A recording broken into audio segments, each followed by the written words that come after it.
What up, Doe Pride Nation?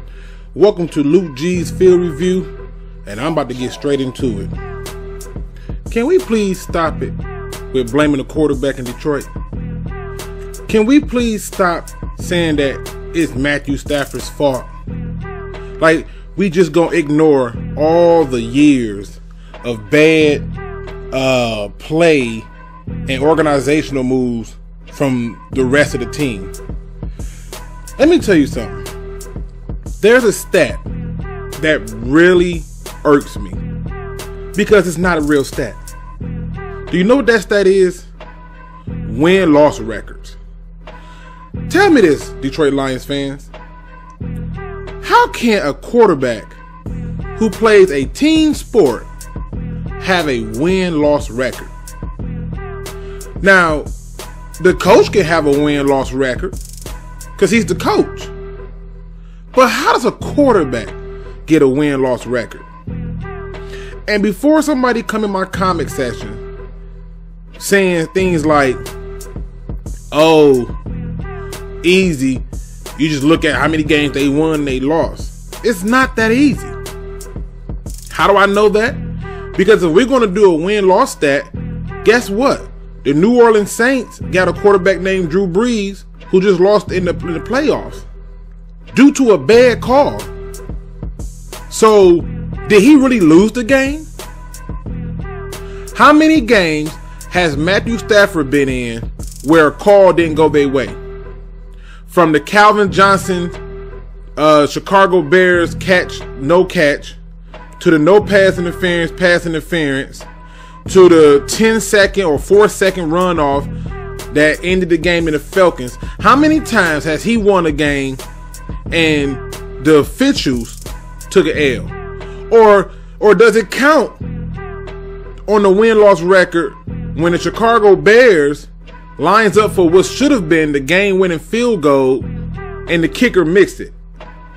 Why don't the win-loss record apply to anybody else? This is why this stat is amazing to me, okay? Because it's not a real stat, all right? If you're going to tell me that this is a real stat, I'm going to tell you that's BS, and I'm going to prove it. And before anybody starts saying, oh, well, you making excuses, he has no more excuses.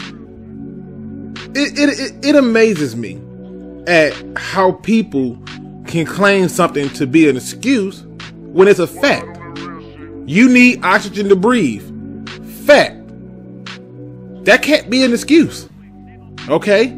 So let's go ahead and dispel that part of it. So what I decided to do today was to show why we need to put some respect on Matthew Stafford's name. The first thing I want to go to is a graph, because I do my research. And if you look here, you see this says Tom Brady, Rodgers, as in Aaron Rodgers, and Matthew Stafford. And if you look here, you will see the years. This represents all the years they played. Right? It's right here too for Aaron Rodgers, and it's right here for Matthew Stafford. If you look here, you will see rushing ranking, passing ranking, records, games played, games start. And I do the same thing for the other two quarterbacks. Now, the ones that are highlighted in green were years that these quarterbacks won Super Bowls. Okay? And I'm going to break this down to the most simplest form. Let's go ahead and get into it. Okay? The first thing I want to point out, which is a fact, not an excuse, but a fact, is Matthew Stafford has been in the league 10 years. Okay? He has been in the league 10 years. His rookie year, which is right here, they went 2-14. He only played 10 games. Okay? He started 10 games. His second year, they went 6-10. He only played 3 games. Okay? So for me, personally, I don't even want to include that in the Matthew Stafford matrix. So if we toss those 2 games out, those 2 seasons out, Matthew Stafford and the Detroit Lions have gone to the playoffs 3 times in 8 years. Okay, now, here's where I want you to understand something. If you insist on using all 10 years that he's been here, I'm going to insist on pointing out all of the facts surrounding those 10 years. In his rookie year, he joined a team that just went 0-16. And before somebody comes in and go, well, didn't Baker Mayfield join a team that went 0-16? I'm going to point out to you how the Cleveland Browns loaded up on everything possible so he can succeed. From a good tight end out of the University of Miami to a good receiver that they traded for from Miami Dolphins to picking up Nick Chubb. You know, they did everything they needed to get this man a chance to win. We're not even going to talk about what the Detroit Lions did for that draft. Okay, they gave him Brandon Pettigrew. All right, we ain't even finna go there. Now, let's just go ahead and point this out. In 10 years, according to these Stafford haters, he's only had a 100-yard rusher 10 times. I'm gonna repeat this. He's only had a 100-yard rusher 10 times. And the reason I'm bringing that up is I want you to understand something. The Dallas Cowboys, who led the league in rushing, has already had a 100-yard rusher 6 times this season. Just this past season. You telling me a person in over 125 games has only had a 100-yard rusher 10 times? And in those 10 times, he's 9-1. And the one game that he lost, which was to the Tennessee Titans, the kicker missed a field goal. So I guess that goes to the win-loss record of the quarterback. Okay, here go his 10 rushers. Kevin Smith. If you're a Lions fan and don't remember Kevin Smith, I'm not going to judge you. He's nothing to remember. Okay. Javid Best. Kevin Smith. Mikael LaShore. Reggie Bush. Kerryon Johnson and Kerryon Johnson. Those are his 10 100-yard rushers. 5 running backs. Okay?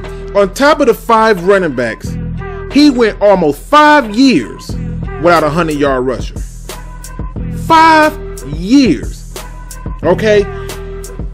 I'm going to break it down to you. And the reason I have a chart that shows Brady and Rodgers is because I'm almost sure that the consensus is that these are the 2 best quarterbacks in the NFL.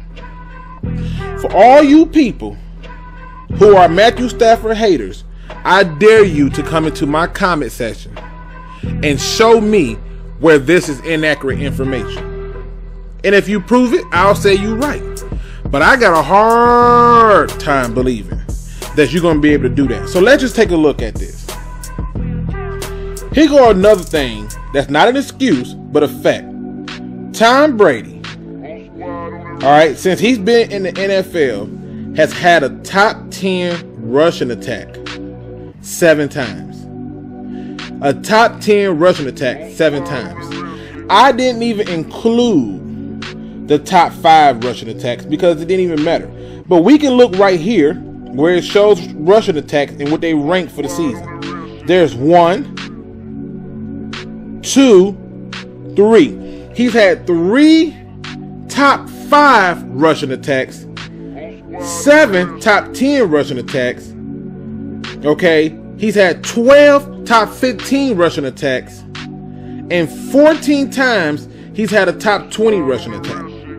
Okay, when we go through and look at Aaron Rodgers has had a top 10 rushing attack 1 time. Okay, all right. He has had a top 15 rushing attack 4 times. And he has had a top 20 rushing attack 8 times. Okay? Now we're going to go to the Detroit Lions quarterback, Matthew Stafford. And I want people to take a moment to understand what this is really saying. All right? Matthew Stafford, in his 10 years because we making excuses for him. In his 10 years, Matthew Stafford has never had a top 5 rushing attack. Matthew Stafford has never had a top 10 rushing attack. Matthew Stafford has never had a top 15 rushing attack. Matthew Stafford has had just one time in his whole career a top 20 rushing attack. Okay? That would be right here in 2013, where, might I add, they finished 3rd in passing attack and still finished 7-9, which is another story within itself. Now, don't get me wrong. I don't want people to think that, oh, stats tell the whole story. They do not tell the whole story. Stats do not give you the complete outline of what happens from year in to year out. What it does is allow for us to have a sample to get a glimpse into what is occurring. Okay? How can we judge a quarterback who has had one top 20 rushing attack in his whole career? Okay? In his whole career. I didn't even include the sacks on here because I didn't want to do it. But the reason I got these highlights is because I know somebody's going to say, well, Luke, in 2010 they won a Super Bowl. They had the 24th ranked rushing attack and the 5th passing attack. Aaron Rodgers carried them, and they went 10-6. Well, let me go ahead and dispel your lies and fallacies right now. Okay? Let me go ahead and dispel your lies and fallacies right now. As you can see, we are on NFL.com. This is the offense. This is rushing for 2010, and this is the postseason. Because I'm going to show you how teams are winning these games, and I'm going to give you multiple examples that you can't dispute. Okay?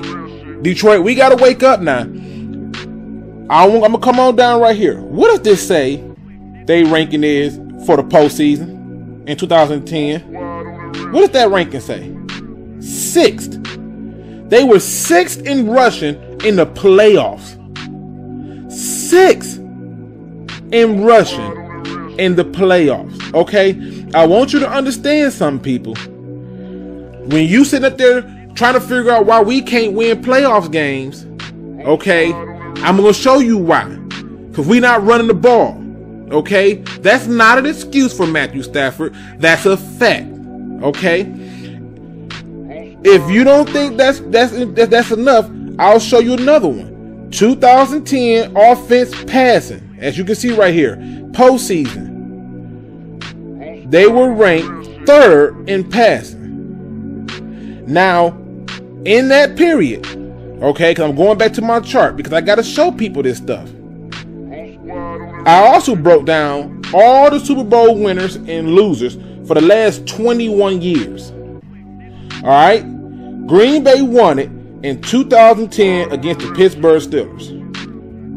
Their regular season defense was ranked number 2.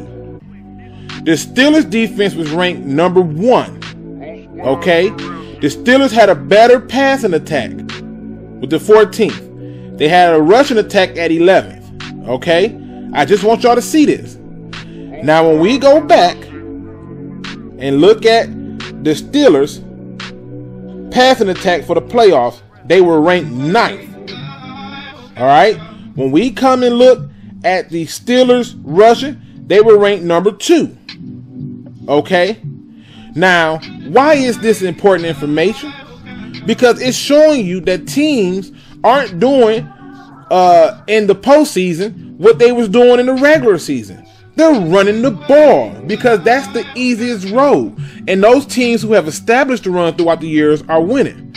So this is just part 1. Okay? This is just part 1 because I got to really bring this home for you Stafford haters.